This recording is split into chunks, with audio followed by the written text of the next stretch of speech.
राजू एक 6 वर्ष का बालक है। शारीरिक कदकाठी में वह बिल्कुल सामान्य बालकों की तरह दिखता है, परंतु पढ़ने लिखने में अपनी कक्षा के अन्य बालकों से बहुत पीछे है। इसके कारण उसका विद्यालय जाना लगभग बंद हो चुका है। कई बार वह दिए गए शाब्दिक निर्देशों को भी नहीं समझ पाता है। वह अपना लंच भी खुद नहीं कर पाता और वह जो भी बोलता है वह 1 या 2 शब्दों या इशारों में, जैसे कुछ चाहिए तो दो, या सिर्फ इशारे करता है। उसके इस पिछड़ेपन का उसके साथी मजाक उड़ाते हैं और उसे मनोरंजन का एक साधन समझते हैं। मोहल्ले के लोग अपने अपने बच्चों को राजू से दूर रखते हैं। उन्हें डर लगता है कि राजू की बीमारी उनके बच्चों को न लग जाए। उसके माता पिता बड़े चिंतित हैं, क्या करें। ऐसे में उन्हें गांव के कुछ लोगों ने सलाह दी कि एक बार बच्चे को किसी तांत्रिक से झाड़ फूंक करा देते, क्योंकि ये बच्चे पर बुरी आत्माओं का प्रभाव हो सकता है। कुछ और लोगों का मत है कि नहीं, ये तो वस्तुतः माँ बाप के पिछले जन्म के कर्मों का फल है, ये तो इन्हें भुगतना ही पड़ेगा। एक मित्र ने राजू के पापा को सलाह दी है कि किसी अच्छे डॉक्टर को वो जानते हैं जिसकी दवाई से कई ऐसे लोग ठीक हो गए हैं। राजू के माता पिता बहुत तनाव में हैं, आखिर क्या किया जाए। इतने में गांव के एक शिक्षक आकर बताते हैं कि इसे विशेष विद्यालय या गांव के विद्यालय में भेजो, जिस पर सभी अन्य लोग हंसने लगे कि गुरुजी, क्या आप इस पागल को पढ़ाएंगे। आप राजू के माता पिता को क्या सलाह देना चाहेंगे? नमस्कार, मैं डॉक्टर अखिलेश कुमार, सहायक आचार्य वर्धमान महावीर खुला विश्वविद्यालय कोटा। आपका यह स्वागत है इस सत्र में। आज हम ये जानेंगे कि बौद्धिक अक्षमता के बारे में हमारे समाज में कौन कौन सी भ्रांतियाँ व्याप्त हैं और उनका सच क्या है। इस पाठ के अधिगम उद्देश्यों में शामिल है कि इस पाठ के बाद आप बौद्धिक क्षमता के प्रति हमारे समाज में व्याप्त विभिन्न मिथकों को बता पाने में और उनकी सच्चाई की व्याख्या कर पाने में सक्षम होंगे। बौद्धिक अक्षमता के बारे में जो भारतीय समाज में भ्रांतियां व्याप्त हैं, उनमें सबसे पहला है कि बौद्धिक अक्षमता एक मानसिक रोग है और यह किसी भी आयु में हो सकती है। जो दूसरी भ्रांति व्याप्त है हमारे समाज में, वो ये है कि बौद्धिक अक्षमता एक छुआछूत का रोग है, अर्थात संक्रामक रोग है। तीसरी जो भ्रांति व्याप्त है हमारे समाज में, बच्चों में बौद्धिक अक्षमता उनके माता पिता के पूर्व जन्म में किए गए पापों का परिणाम है। अगली भ्रांति जो है, सभी बौद्धिक अक्षमता युक्त बच्चे समान होते हैं और उनमें समस्यात्मक व्यवहार पाए जाते हैं। ये भी भ्रांति व्याप्त है हमारे समाज में कि बौद्धिक अक्षमता का कारण बालकों पर बुरी आत्माओं का प्रभाव है, या फिर बौद्धिक अक्षमता बालक की आयु बढ़ने के साथ ठीक हो जाती है। बौद्धिक अक्षमता प्रायः जन्मजात होती है, ये भी एक बहुत बड़ी भ्रांति है जिसके बारे में हमें समझने की ज़रूरत है। बौद्धिक अक्षमता युक्त बालकों का मस्तिष्क छोटा होता है।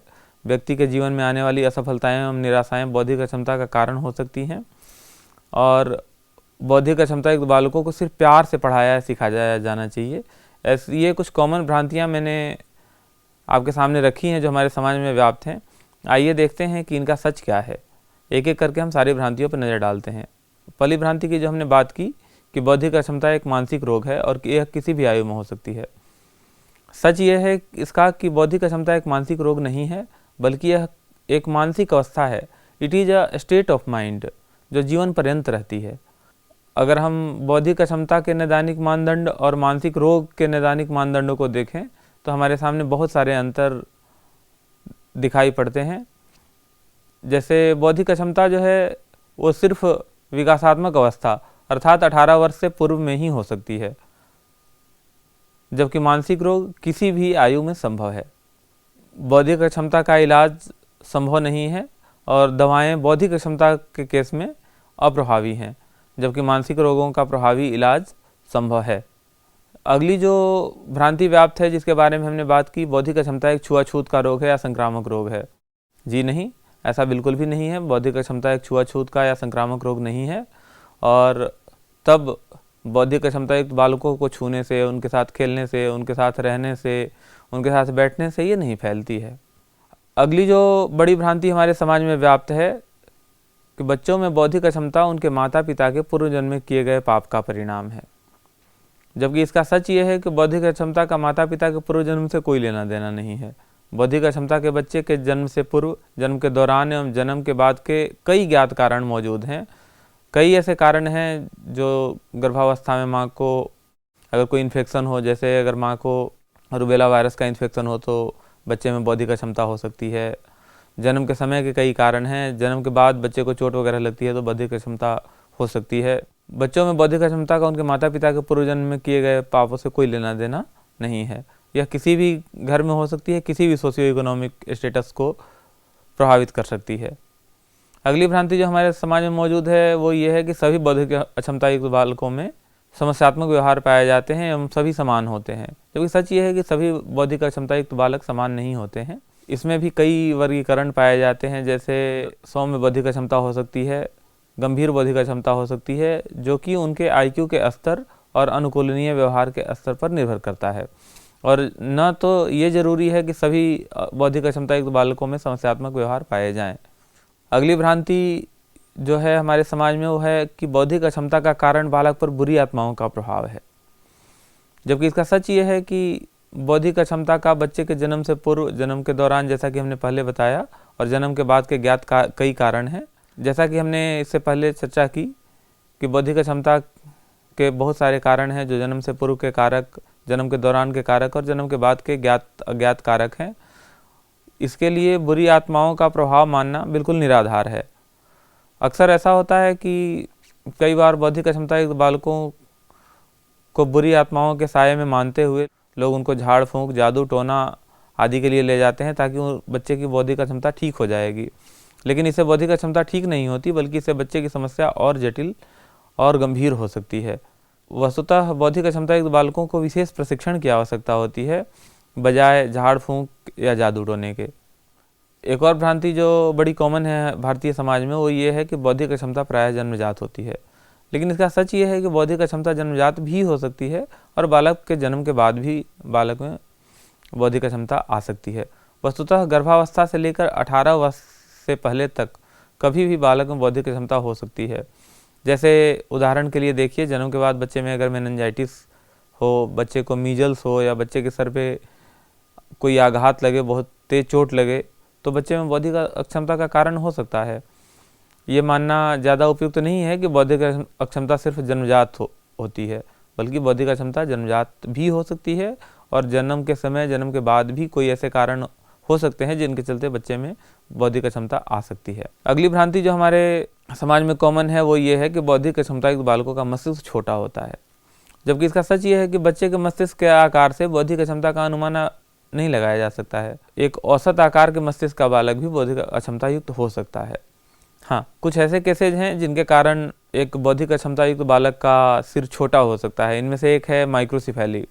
माइक्रोसिफेली में बच्चे का सिर पूरी तरह से विकसित नहीं हो पाता है और तब बच्चे का सिर छोटा रह जाता है।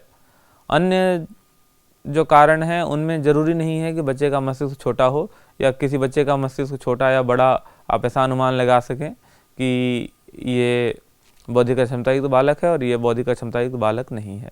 ऐसा कोई भी मानदंड उपलब्ध नहीं है। एक औसत मस्तिष्कीय आकार का बच्चा भी बौद्धिक अक्षमता युक्त हो सकता है।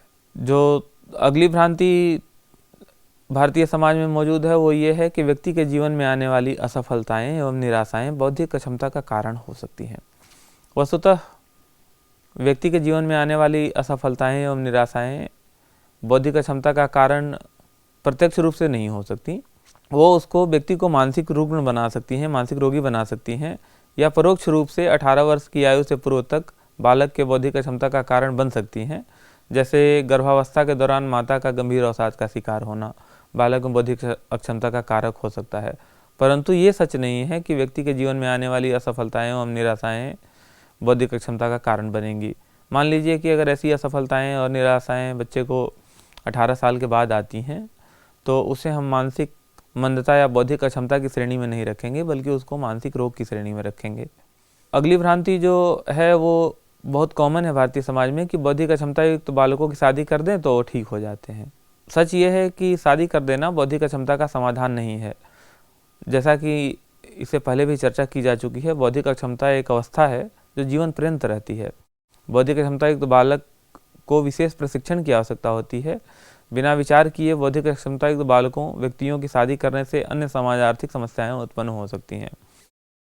सबसे बड़ी बात तो इसमें यह होती है कि अगर एक बौद्धिक अक्षमता युक्त बालक की शादी इस मान्यता के आधार पर कर दी जाती है कि शादी करने से बालक की बौद्धिक अक्षमता ठीक हो जाएगी, तो जो समस्या उत्पन्न होगी वो यह होगी, जो नवदंपति होगा उसके लिए आर्थिक संसाधन कहाँ से आएंगे। ऐसे में ये मानना गलत है कि बौद्धिक अक्षमता युक्त बालकों की शादी कर देने से वे ठीक हो जाते हैं। ऐसा नहीं है, बल्कि अगर बिना विचार किए उनकी शादी कर दी जाए तो समस्या और जटिल हो सकती है। एक आखिरी भ्रांति जो कॉमन है भारतीय समाज में, हम उस पर चर्चा कर लें कि बौद्धिक अक्षमता युक्त बालकों को सिर्फ प्यार से सिखाया जाए तो वो सीख सकते हैं। वस्तुतः हर बालक बालिका को प्यार से सिखाया जाना चाहिए, परंतु बौद्धिक अक्षमता युक्त बालक को सिखाने के लिए सिर्फ प्यार से सिखाया जाना काफ़ी नहीं है, बल्कि उसके लिए विशिष्ट तकनीकों यथा कार्य विश्लेषण, टास्क एनालिसिस, चेनिंग, शेपिंग आदि के प्रयोग की आवश्यकता होती है ताकि वो प्रभावी तरीके से सीख सके। अगर हम सिर्फ प्यार से उसको सिखाएंगे तो ये हो सकता है कि बच्चे में टेम्पर टेंट्रम डेवलप हो। इसलिए बजाय सिर्फ प्यार से सिखाने के, प्यार के साथ साथ विशिष्ट तकनीकों का भी प्रयोग किया जाना चाहिए। ये भी जानना आपके लिए आवश्यक है कि अधिकांश देशों में अब मानसिक मंदता शब्द की बजाय बौद्धिक अक्षमता शब्द का प्रयोग किया जाने लगा है। भारत में भी अब मानसिक मंदता की बजाय बौद्धिक अक्षमता शब्द का प्रयोग किया जाएगा। नया निःशक्त जन अधिकार कानून 2016 भारतीय संसद ने पास कर दिया है, जिसमें बौद्धिक अक्षमता शब्द का ही प्रयोग किया गया है, मानसिक मंदता का नहीं।